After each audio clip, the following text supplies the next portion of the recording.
अभी क्लास स्टाउट्स में। और आपका प्रश्न है कि संभववाद को स्पष्ट कीजिए, यानी संभववाद क्या है, हमें इन्हें समझाना है। इस सवाल का जवाब लिखेंगे कि प्रकृति अवसर प्रदान करती है और मानव इसका उसका उपयोग करता है। प्रकृति बार बार हमें अवसर देती है, उसका उपयोग करता है तथा धीरे धीरे प्रकृति का मानवीकरण हो जाता है। मानव भूगोल की यह विचारधारा क्या कहलाता है? संभववाद कहलाता है। पर्यावरण से प्राप्त संसाधनों के द्वारा जो संभावनाएं जन्म लेती है उस उनसे मानवीय क्रियाएं सांस्कृतिक भूदृश्य की रचना करती है। जैसे जैसे प्राकृतिक संसाधन हमें प्राप्त होता चला जाएगा, हमारी संभावनाएं बढ़ती चली जाएगी। जैसे मान लेते हैं कि अगर आपको एक पेड़ मिला, आम का पेड़, तो आप इससे आम प्राप्त करने का सोचिएगा।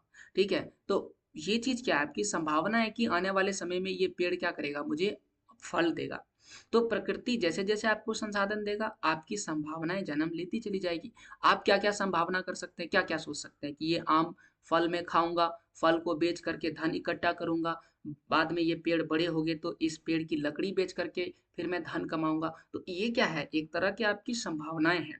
और इस प्रकार से जब मानव को संसाधन मिलता है, जैसे ही प्रकृति अवसर देता है, तो मानव उसका उपयोग कर लेता है। और मानव उपयोग करता है तो धीरे धीरे प्रकृति का हो जाता है मानवीकरण। मानव प्रकृति का मानवीकरण हो जाता है, मानव के अपने अनुरूप प्रकृति को ढालने का प्रयास करने लगता है। और यही विचारधारा संभववाद कहलाता है। ये था आपके प्रश्न का जवाब। ऐसे और प्रश्नों के जवाब के लिए चैनल को सब्सक्राइब करें।